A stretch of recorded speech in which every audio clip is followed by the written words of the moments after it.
자, 어떤 그 설교자분께서 순회해서 설교를 할 때마다 공통적으로 늘 물었습니다. 혹시 지금 미워하는 사람이 한 분도 없으신 분 손 들어 보십시오 하고 질문을 했습니다. 어느 교회를 가도 공통적으로 손 드는 사람이 없었습니다. 나는 미워하는 사람이 한 사람 없다. 손 들어 보십시오. 아무도 손 들지 않았던 겁니다. 그런데 어떤 교회를 갔는데 혹시 여러분 중에 미워하는 사람이 한 사람도 없는 분 손 들어 보십시오 라고 했더니 어떤 분이 손을 이렇게 드는 겁니다. 연로하신 어떤 할아버지께서 손을 드시길래 깜짝 놀라서 다시 한번 물어봤습니다. 할아버지, 미워하는 사람이 정말 한 사람도 없다는 말입니까? 진짜 그렇습니까? 그랬더니 이분이 하시는 말씀이 이렇습니다. 내가 미워하는 놈들이 다 죽어버렸어요 하고 얘기를 하더랍니다. 아마 세상에 미워하는 사람이 한 명도 없을 수는 없다라는 것에 대해서 이렇게 표현하기 위해서 아마 우습게말로 지어낸 것 같습니다. 이 땅에 살아가면서 나는 미워하는 사람이 없습니다라고 말할 수는 없을 것 같습니다. 99%의 사람은 다 미워하는 사람이 누군가 한 명은 있을 것이고 1%의 나는 정말 미워하는 사람이 없는 것 같습니다라고 말하는 사람은 거짓말장이라고 하는 걸 보면 모든 사람은 다 미워하는 사람을 한 사람씩 가슴에 품고 살아가는 것 같습니다. 여러분은 어떻습니까? 용서하지 못해서 내 안에 미움으로 남아있는, 원한으로 남아있는 사람은 없습니까? 용서할 수 없어서 미워하는 마음에 복수심이 자꾸만 불타오르면서 무언가 내 마음 한켠에 원한으로 자리 잡고 있는 사람은 없습니까? 용서에 대해서 우리가 크게 두 가지 인식으로 나눌 수 있습니다. 하나는 용서는 정말 부질없는 짓이다. 용서는 쓸데없는 일이다.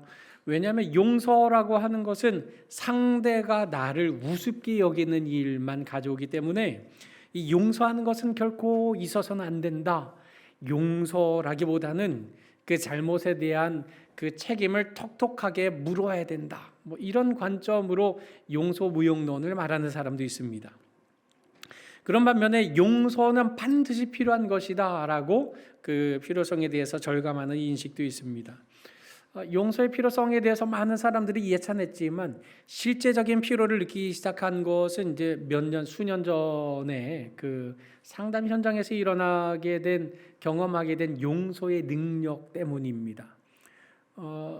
어떤 말로도 이렇게 해결이 안 되는 많은 문제를 가진 사람들, 상담에서 수많은 여러 가지 많은 문제들을 가지고 있는 사람들을 마주하고 대할 때 사실상 어떤 말로도 해결이 안 되는 일들이 참 많이 있었습니다. 그런데 바로 그런 사람들이 그 모든 문제와 어려움들로부터 노임을 받게 되는 일들을 경험했던 겁니다. 그 능력이 어디서 나타났는가? 그 용서라고 하는 걸 마주하게 됐더니 그 모든 문제들로부터 노임을 받게 되는 이런 기가 막힌 이 사실들을 체득하게 되었던 겁니다. 그래서 상담 현장에 용서의 능력이 무엇일까를 집중하게 되고 이렇게 연구하기 시작하게 된 계기가 있었습니다. 이런 사람들은 용서에는 분명히 명백한 능력이 있기에 용서라고 하는 것을 우리가 갖게 된다면 이것은 능력을 발휘해서 나로 하여금 자유하게 만든다라는 이런 필요성에 의해서 용서는 반드시 있어야만 된다라고 주장하는 사람들이 있는 겁니다. 용서의 능력이 있다. 이거 모르는 사람은 아마 없지 싶습니다. 그런데 용서하는 게 어떻게 쉬운 일입니까?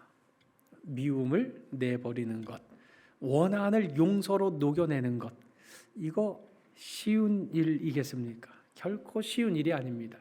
또 어떤 면에서는 용서라고 하는 것은 단번에 일어나는 것도 아닌 것 같습니다.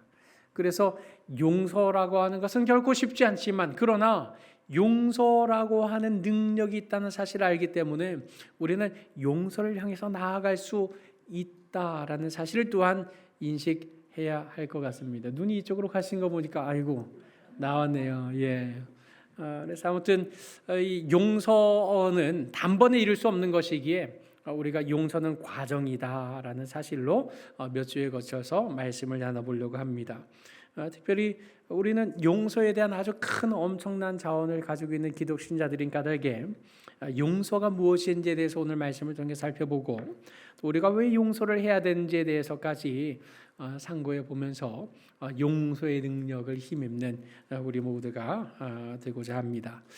오늘 본문 말씀에 보면 21절에 주여 형제가 내게 죄를 범하면 몇 번이나 용서하면 좋겠습니까? 7번이면 되겠습니까? 라고 베드로가 예수님께 말합니다. 이것은 얼마나 용서하면 될까요?를 진지하게 물은 것이 아니라 칭찬받으려고 이런 얘기를 했던 겁니다. 왜냐하면 이 당시에 유대 랍비들은 용서는 3번이면 족하다라고 가르쳤거든요. 그러니까 유대인들이 가르치는 랍비가 가르치는 용서의 3번보다 7번 정도면 예수님에게 칭찬받지 않을까 하고 이렇게 물어봤던 겁니다. 그런데 이 칭찬은커녕 예수님께서 뭐라고 답하셨습니까? 7번이 아니다. 7번을 70번까지라도 해야 된다라고 말씀하는 것이 아닙니까? 그러면 7번씩 70번이면 이게 몇 번입니까? 7 곱하기 70 하면 이게 몇이 나오는 겁니까? 490번이죠. 그럼 한번 상식적으로 생각을 해보십시오. 490번 용서한 사람이 491번째 잘못한 사람을 용서 못할까요? 아니요, 할 수 있습니다. 490번 했는데 그 한 번 더 지나는 거 왜 못하겠습니까? 10번 지나는 거 왜 더 못하겠습니까? 결국 이 예수님의 말씀은 용서는 끝까지 해야 된다. 용서는 제한이 없다라는 사실을 말씀하고 있는 겁니다. 나름 칭찬받고 7번이면 되겠습니까? 주님 했는데 이거 예수님이 7번씩 70번까지라도 해야 된다라고 말씀하시니 얼마나 당황스러웠겠습니까? 그러자 예수님께서 이 당황해 하는 제자들을 향해서 우리가 잘 알고 있는 바 용서할 줄 모르는 종의 비유를 말씀해 주신 겁니다. 이 비유의 말씀은 우리가 익히 잘 알고 있는 말씀입니다. 이 비유에 등장하는 인물이 누구입니까? 1만 달란트 빚진 어떤 종이 등장하게 됩니다. 이 1만 달란트가 어느 정도 값어치인지 아십니까? 한 달란트가 무게 20kg에서 40kg을 말하는 단위입니다. 그러면 금을 다는 그 단위인데요. 그러면 금을 그 중간이 한 300kg이라고 친다면 한 달란트를 오늘의 금시세, 금값이 좀 많이 올랐죠 요새. 그 오른 금값으로 계산해 보니까 한 달란트가 30억이에요. 그러면 한 달란트, 금 30kg가 1만이에요. 그러면 이게 얼마인가? 무려 30조나 되는 겁니다. 여러분 평생 일하면 30조, 우리 조항성 집사님 평생 밤낮 쉬지 않고 일하면 30조 벌 수 있죠. 그 어느 집사님 아들이 10억을 좀 벌어보라고, 왜 일 하나만 하고 있느냐고, 2잡 3잡까지 좀 해보라고 10억을 좀 벌어보십시오 하고 그 어머니에게 말했다고 그러는데, 그거 평생 벌어 10억 벌 수 있나요? 10억도 쉽지 않을걸요. 아무튼 30조를 빚졌다. 이것은 갚을 길이 없는 빚을 지었다라는 사실을 말하고 있는 것입니다. 물론 비유이기 때문에 30조 빚진 사람이 어디 있겠습니까? 회사도 30조 빚지기는 쉽지 않을 것 같은데요. 아무튼 이 30조를 빚졌다라는 것은 갚을 길 없는 빚을 지었다라는 말입니다. 그런데 이 1만 달란트 빚진 어떤 종이 갚을 것이 없었던 겁니다. 그 자신과 아내와 자식들이 다 종으로 사로잡힌다 한들 갚을 수 없는 빚을 지고 말았던 겁니다. 그래 이 종이 이 왕에게, 임금에게 어떻게 말했습니까? 내게 참으소서, 내가 다 갚겠습니다. 진짜요? 갚을 수 있다고요? 못 갚습니다. 마치 우리가 어떤 선행을 통해서 착한 일을 많이 쌓고 공로를 쌓음으로써 내가 저 영원한 천국에 가보겠습니다 라고 하는 말만큼이나 현실성 없는 말에 지나지 않는 그런 말이었던 겁니다. 오로지 이 임금 편에서, 이 왕의 편에서 이 종을 불쌍히 여겨 놓아 보내게 되었던 겁니다. 그래서 그 빚을 다 탕감해 주었던 것입니다. 그러니 이 갚을 길 없는 빚을 탕감받은 이 종이 나아갈 때 얼마나 그 마음의 평안을 얻겠습니까? 그러나 문제는 여기에서부터 시작이 됩니다. 우리 18절에 뭐라고 되어 있습니까? 자기에게 100데나리온 빚진 동료 한 사람을 만나게 되었던 겁니다. 여기 100데나리온은 얼마의 가치일까요? 한 데나리온이 하루 일당입니다. 10만 원으로 치자면 100데나리온이면 1000만 원 정도 되는 금액입니다. 지금 30조를 탕감받은 사람이었습니다. 그런데 1000만 원 빚진 사람을 만나자 어떻게 했습니까? 목을 잡았습니다. 이 뒷목을 잡아가지고 끌고 가면서 너 빚 갚아야 너 지금 뭐 하고 있는 거야? 하고 다그치기 시작합니다. 불쌍히 여겨달라. 내가 이 빚을 지금 못 갚는데 어떻게 힘써서 좀 벌어가지고 갚아볼게 라고 얘기했더니 됐어 라고 거절합니다. 그리고는 그 사람을 어떻게 했습니까? 옥에 가둬버리고 말았던 것입니다. 이 옥에 갇힌 사람의 처제를 불쌍히 여긴 그 동료들이 왕에게 임금에게 이 사실을 고하게 됩니다. 그러자 이 왕이 임금이 주인이 분한 거죠.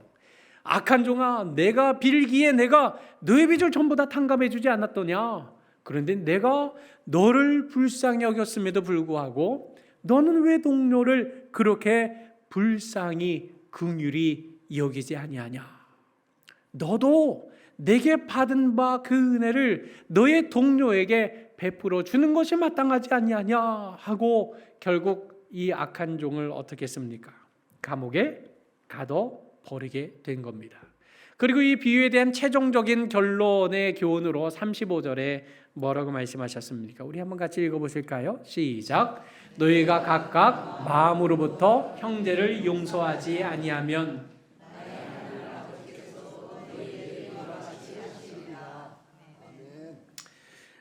너희도 용서하지 않으면 하늘의 아버지께서도 너희에게 똑같이 하실 것이다 라고 말씀하신 것입니다. 이 교훈이 실로 따갑지 않습니까? 내가 지금 이 원한을 풀어주지 않으면, 내가 이 용서를 하지 않으면, 그 용서하지 않으면 하늘의 아버지께서도 나에게 똑같이 하신다. 이거 참 무서운 말씀이지 않습니까? 오늘 이 비유의 말씀은 우리가 이해하기에 전혀 조금도 어렵지 않습니다. 왜냐하면 임금 주인은 바로 하나님을 말하는 것이고요, 그 종은 우리를 말하는 것이고, 이 종이 지은 빚이라고 하는 것은 우리가 하나님 앞에 죄 지은 도무지 갚을 길 없는 그런 무한한 사랑과 용서를 의미하는 것이기 때문입니다. 이 사실을 미루어 볼 때 그리스도인에게 있어서 나타나야 할 가장 특징적인 내용이 무엇이겠습니까? 용서하는 삶인 겁니다. 여전히 미워하는 사람이 있고 여전히 까칠하게 되고 여전히 무언가 붙잡고 있는 것이 있다고 한다면 그 말씀, 오늘 이 비유는 오늘 우리를 향하신 주님의 말씀이 되는 것입니다. 용서는 하기 어려운 일입니다. 그럼에도 불구하고 이처럼 주님께서 우리에게 용서하는 자리로 부르시는 이유가 무엇입니까? 용서는 분명히 어려운 것임에도 불구하고 용서하는 자리에까지 우리를 초청하시는 이유가 무엇이겠습니까? 이 사실을 생각하기에 앞서 우리가 먼저 용서가 무엇인가에 대해서 생각해 볼 필요가 있겠습니다. 오늘 말씀에 용서라고 표현하고 있는 이 헬라어 단어는 무죄를 선언하다 하는 말입니다. 포기한다는 인식을 갖는다는 말입니다. 빚을 면제해 준다는 의미를 가지고 있는 단어입니다. 우리가 용서를 하지 못하는 가장 큰 이유 중에 하나가 무엇입니까? 저 사람이 나한테 와서 사과도 안 했는데, 저 사람이 나한테 찾아와서 이 모든 피해에 대해서 보상도 하지 않았는데 내가 어떻게 먼저 용서할 수 있습니까? 하고 나에게 가해를 입힌 그 사람이 무언가 나에게 보상을 해야 된다는 생각 때문에 우리가 용서의 자리까지 이르기 어려워하는 것이지 않습니까? 그러나 어떤 면에서는 무언가 나에게 피해를 입힌 그 사람이 나에게 정당한 사과를 하고 정당한 보상을 하는 일이라고 하는 것은 용서의 문제이기보다는 정의에 가까운 일입니다. 그런 까닭에 용서를 정의의 문제까지 끌고 들어가 버리면 일단 용서의 첫 발을 내딛기가 굉장히 힘들고 버거워지게 되는 겁니다. 오늘 예수님께서 우리에게 베풀어 주신 그 은혜, 그것은 갚을 길 없는 우리의 모든 죄악을 용서해 주신 겁니다. 그러나 그런 어떤 용서를 해주시면서 우리에게 어떤 대가를 요구하신 것은 결코 아닌 겁니다. 저 영원한 천국은 아무 대가 없이 우리에게 베풀어진 용서의 결과인 겁니다. 다시 말해서 주님께서 우리에게 십자가를 지시면서 너가 이렇게 해야지만 내가 이 보혈의 값을 너에게 흘려주겠다라고 어떠한 대가를, 어떠한 보상을 받기를 여전히 마음에 가진 채 십자가를 지신 것이 아니라는 말입니다. 다시 말해서 용서는 내가 어떠한 피해의 대가와 보상을 받기를 일단 내 머릿속에서 거절하고 포기하는 일로부터 시작된다라는 사실을 말씀하고 있는 겁니다. 여러분, 오늘 비유에 등장하는 갚을 길 없는 빚을 탕감해 준 이 임금, 그 갚을 길 없는 빚 30조나 되는 어마어마한 빚을 탕감해 주었다고 하는 것은 어떤 의미입니까? 그 빚을 임금이, 왕이, 주인이 다 감당했다는 말입니다. 내가 그 손해를 직접 내 것으로 삼겠다는 그런 의미인 것입니다. 여러분, 인류 역사상 채권자가 채무자의 엄청난 빚을 가장 크게 변제했던 전무후무한 사건이 있었는데 그 사건이 무슨 일인지 아십니까? 그 사건이 어디에서 일어났는지 아십니까? 그것은 바로 2000년 전 갈보리 십자가 위에서 일어난 사건입니다.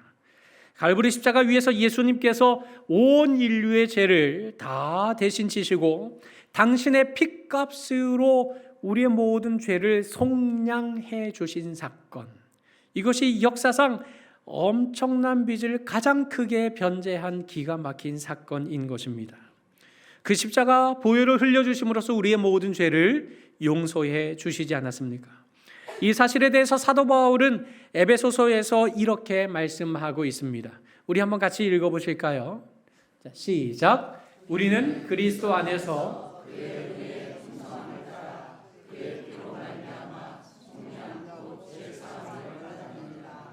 아멘. 예수님이 십자가에서 흘리신 그 물과 피로써 우리는 죄사함, 즉 용서를 받게 되었고 하나님의 자녀가 되는 엄청난 권리, 특혜를 입게 된 것이지 않습니까? 예수님께서 십자가에서 마지막으로 하신 말씀, 그것은 다 이루었다라는 것입니다. 요한복음 19장 30절에 다 이루었다, 테텔라스타이라고 말씀하시고 그리고 머리를 숙이니 영혼이 떠나가셨다라고 기록하고 있습니다. 여러분, 도대체 무엇을 다 이루셨다는 말입니까? 우리가 가지고 있는 모든 죄의 빚을 다 감당하셨다, 이제 빚 다 갚았다라고 선언하신 말씀이었던 것입니다. 여러분, 주님께서 무엇으로 우리의 죄값을 치르셨습니까? 바로 하나님의 외아들 예수님의 생명 그 자체를 내어주심으로 우리의 죄의 값을 감당하신 겁니다. 하나님 아버지께서는 죄와 사망 가운데 죽어가는 우리를 보시고 불쌍히 여기셔서 당신의 외아들의 생명을 우리의 죄의 값으로, 우리가 지고 있는 모든 죄의 빚값으로 감당하고 치러내셨던 것입니다. 이것이 바로 속량이자 이것이 바로 구속인 것입니다. 하나님 아버지께서 우리를 용서하시기 위해서 당신의 가장 사랑하는 아들의 생명을 희생하는 가장 큰 대가를 치러내신 것입니다. 여러분, 하나님의 이 엄청난 희생의 사랑을 기억하고 계십니까? 하나님의 이 엄청난 자기 희생의 사랑과 용서에 감사하고 감격하는 삶을 살아가고 있습니까? 그렇다면 우리는 그 어떤 것을 통해서도 죄 문제 해결을 받았고 용서받았다는 사실을 인지한다고 한다면 오늘 1만 달란트 빚진 종처럼 우리는 우리가 가진 그 어떤 것으로도 죄에 대한 부채를 갚을 길이 없고 죄와 사망에서 자유함을 얻을 수도 없는 불가능의 존재였음에도 불구하고 이와 같은 무한한 사랑과 용서를 힘입어서 오늘 우리가 살아갈 수 있다는 사실을 인식한다면 우리도 그런 거저받은 용서의 은혜를 우리 주위에 있는 많은 사람들에게 거저 나누고 베풀어 줄 수 있는 것이지 않습니까? 여러분, 이와 같은 용서를 해야만 하는 이유가 무엇입니까? 바로 주님께서 용서의 모범을 우리에게 보여주셨기 때문입니다. 용서하시기 위해서 가장 값비싼 대가를 주님께서 친히 치러 주셨기 때문에 그 주님을 닮아 우리도 용서하는 자리에까지 나아갈 수 있는 것입니다. 용서의 삶을 살아야 하는 또 한 가지 이유가 있다고 한다면 용서하는 삶을 살아갈 수 있기 때문에 주님께서 그것을 요청하고 계시는 것이고, 우리가 용서하는 그 자리를 나아갈 때 그 용서하는 자리를 통해서 우리가 하나님 앞에 받아 누릴 은혜와 축복이 더욱 많기 때문에 그런 것입니다. 여러분, 용서하는 일 정말 쉽지 않습니다.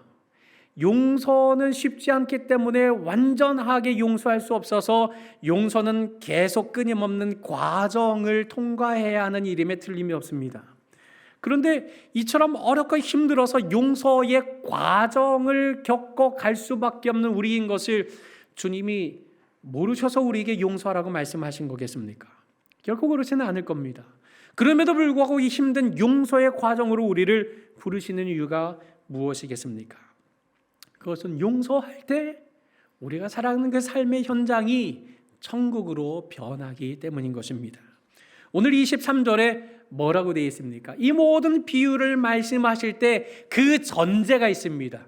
그러므로 천국은 이라는 말씀으로 시작하지 않습니까? 천국은 어떤 곳입니까? 용서가 이루어지는 곳입니다. 천국은 어떤 곳입니까? 용서의 은혜가 흘러 넘치는 곳이 천국이라는 것입니다.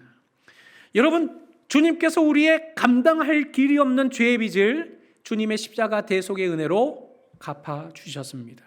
그러니 나 같은 죄인도 저 영원한 천국을 소망할 수 있으니 이 땅을 살아가는 그 삶의 현장이 눈물골짜기 인생이라 할지라도 그 어디나 하늘나라임을 고백하며 살아갈 수 있게 된 것이지 않습니까? 우리가 그 용서의 은혜를 이 땅에서도 우리가 흘려내 보낸다고 한다면 우리가 살아가는 그 삶의 현장이 모두가 다 이와 같은 용서를 흘려보내는 사람들로 모여 있다고 한다면 그곳이야말로 진실로 하나님의 나라 천국이 임하는 장소가 되지 않겠습니까? 우리가 용서하지 못하고 미움에 사로잡혀 있고 밤낮으로 머릿속으로 끊임없이 복수를 꿈꾸는 동안에 우리의 마음이 천국을 누릴 수 있습니까? 그렇지 않습니다. 복수를 꿈꾸고 계속해서 미움을 되뇌일 때마다 우리의 마음은 원한이라고 하는 것에 사로잡힐 수밖에 없는 존재가 되지 않습니까? 원한과 복수심이라고 하는 그 감옥에 사로잡혀서 그 감옥 안에서 지옥과 같은 시간을 보내는 고통을 얻게 되지 않습니까? 그런 까닭에 주님께서 너희의 죄를 용서하지 않았느냐, 나의 죄를 용서하지 않았느냐, 그러니 그 용서의 은혜를 흘려보낼 때 지옥과 같은 미움과 원한이라는 감옥에서 자유하게 되고 저 영원한 천국의 삶을 이 땅에서부터 누릴 수 있게 되지 않겠는가. 그러니 너희도 이와 같이 용서하라. 용서하지 않으면 하늘아버지께서도 너희에게 하늘에서도 그와 같이 대하시지 않겠느냐라고 용서하는 자리에까지 초청하시는 것 아니겠습니까? 헨리 나우엔이라고 하는 분께서 용서를 이렇게 정의하고 있습니다. 용서하지 않으면 스스로 복수심에 결박돼 자유를 잃어버린다라고 말하고 있습니다. 이분 하버드대 다니는 정말 수재였습니다. 그런데 어느 날 봉사 갔는데 당신은 뭐 하는 사람이요? 저 하버드대 다닙니다. 그거 뭐 하는데요? 하고 묻는 거였습니다. 깜짝 놀랐습니다. 나름 저 서울대 다녀요 그러면 어깨 으쓱하게 되잖아요. 하버드대 다녀요 그러면 얼마나 많은 사람들이 존중과 존경의 눈빛을 보냅니까?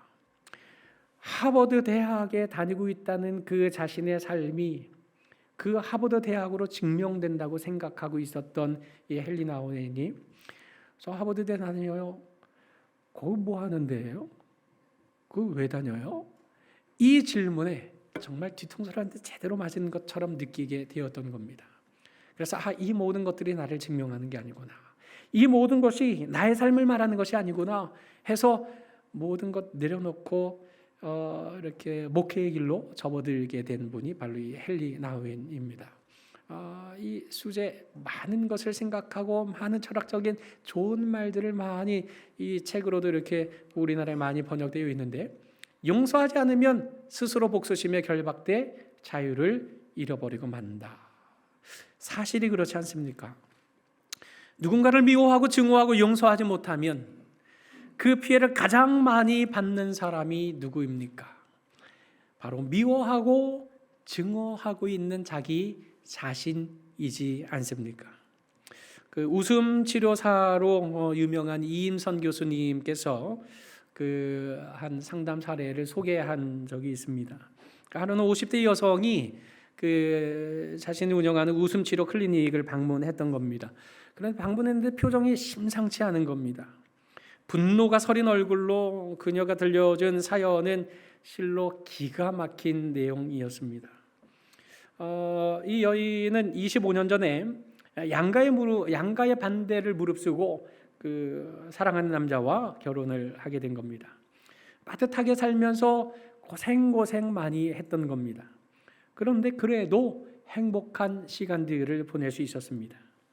그리고 이제는 자식들도 다 키웠고 이제 좀 살만하다 하는 생각을 갖게 되었는데, 그만 남편이 돌이킬 수 없는 심한 간경화로 쓰러지게 되어서 이제 죽음을 코앞에 앞둔 상황이 되고 말았던 겁니다. 이 죽어가는 남편을 보면서 이 아내의 가슴은 무너졌습니다. 평생 이 남자를 사랑하고 내가 여기까지 왔는데 이제 좀 살만하니, 이제 좀 다리 뻗을만하니 이렇게 허망하게 가버리면 어떡하는가.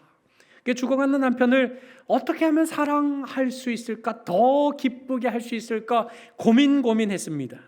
그러다가 여보, 당신 소원이 뭐예요? 하나만 얘기해봐요. 내가 정말 당신을 사랑하고 또 당신을 사랑하고 있는데 이거 어떻게 표현할 수 있을까 싶어서 고민하다가 당신 소원 하나는 꼭 들어줘야 되겠다 싶은 마음이 생겼어요. 당신 소원 한번 얘기해 보세요. 그랬더니 남편이 아주 힘겹게 입을 열었습니다. 여보, 그동안 당신 몰래 사귄 여자가 있었어 라고 얘기를 하는 거였습니다. 정말 미안하지만 죽기 전에 한 번만 보고 죽겠으면 너무 좋을 것 같아 라고 얘기를 했던 겁니다. 이 어처구니 없는 말을 듣고 이 부인은 그 자리에서 쓰러져 버렸습니다. 실신하게 되었습니다. 그리고 나중에 의식이 돌아왔을 때는 이미 남편이 죽고만 뒤였던 것입니다. 25년 동안 한결같이 사랑했던 남편, 그 남편을 보내는 그 마지막 순간이 너무나도 기가 막혔던 겁니다. 차츰 그녀의 눈은 도끼 어린 눈빛을 품기 시작했고 배신감과 증오심을 스스로 주체할 길이 없는 지경에 이르게 되었던 겁니다. 그리고 그녀에게 물었습니다. 가장 하고 싶은 게 뭐세요? 지금 이 순간에. 남편을 죽이고 싶습니다 라고 얘기를 하는 거였습니다. 이미 죽은 남편인데 그 죽은 남편을 다시 살려내서 죽이고 싶어요 라고 얘기를 할 만큼 큰 원한에 사로잡히고 말았던 것입니다. 여러분, 죽은 사람이 문제입니까? 지금 살아남은 자신이 망가져 버리고 말았던 겁니다.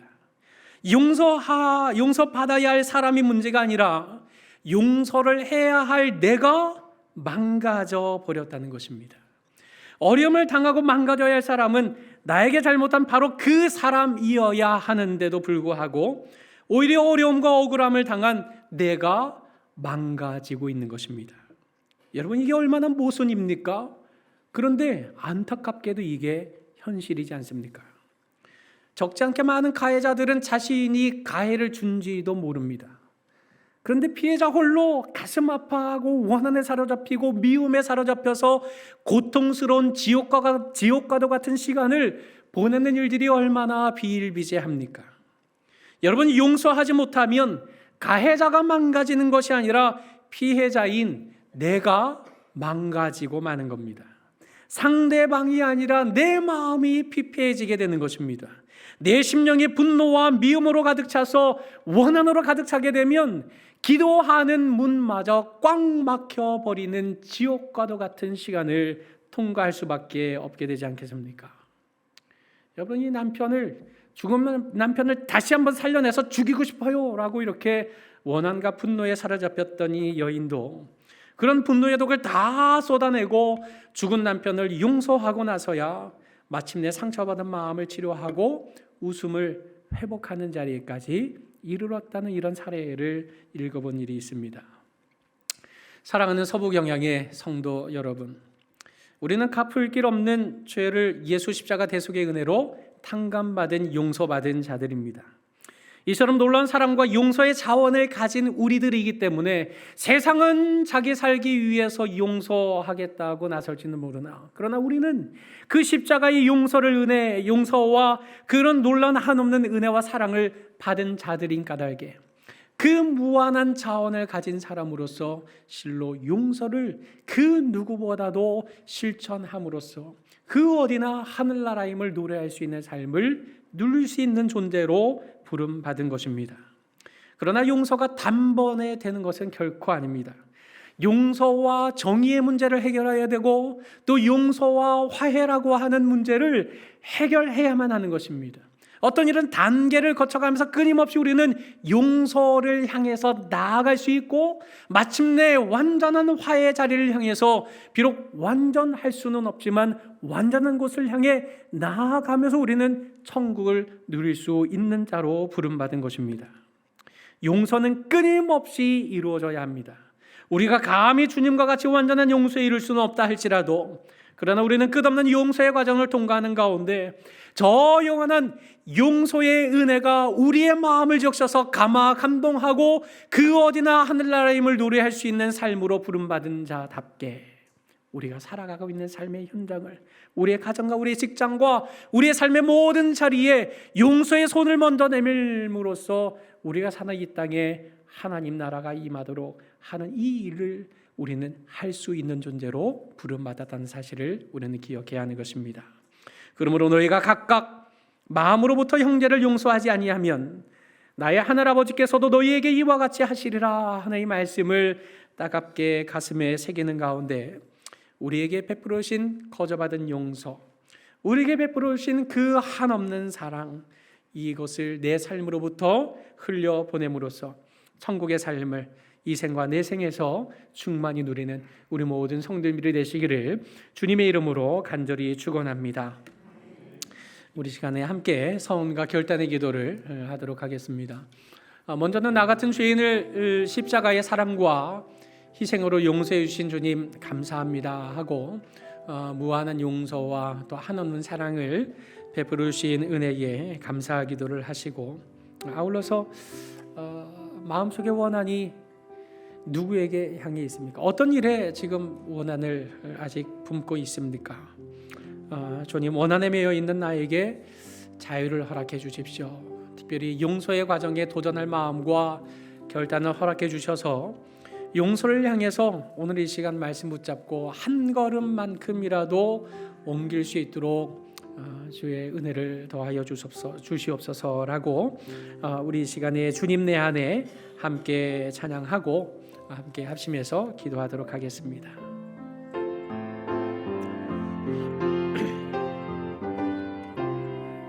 언제나 내 모습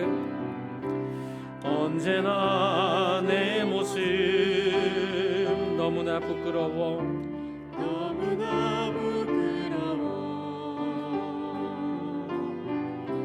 무릎으로 주님께 기도로 가오니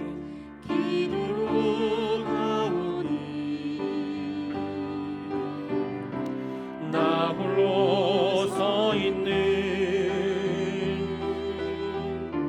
죽은 내 영의 우상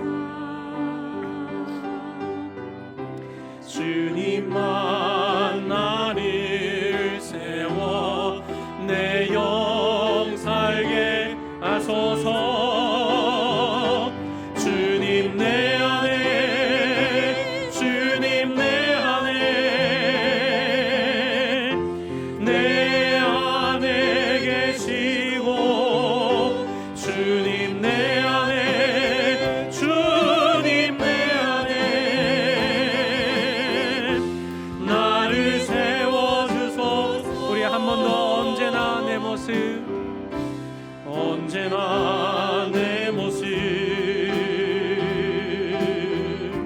너무나 부끄러워 무릎으로 주님께 기도로 가오니 나 홀로 서 있는 죽은 내 영 깨우사 죽은 내 영 깨우사 주님만 나를 세워 내 영 살게 하소서. 주님 내 안에 주님 내 안에 주님 내 안에 내 안에 계시고 주님 내 안에 주님 내 안에 나를 세워주소. 주님 내 안에 주님 내 안에 주님 내 안에 내 안에 계시고 주님 내 안에 주님 내 안에 나를 세워주소. 우리 함께 하시면서 기도하겠습니다. 언제나 내 모습 너무나 부끄러워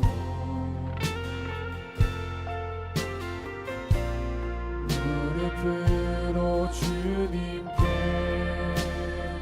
기도로 가오니 기도로 가오니 나 홀로 서 있는 주는 내 영 깨우사 주님만 나를 주님만 나를 세워 내 영 살게 하소서. 주님 내 안에 주님 내 안에 주님 내 안에 내 안에 계시고 주님 내 안에 주님 내 안에 나를 세워주소서. 주님 내 안에 주님 내 안에 주님 내 안에 내 안에 계시고 주님 내 안에 주님 내 안에 나를 세워주소서.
주님 내 안에 주님 내 안에 주님 내 안에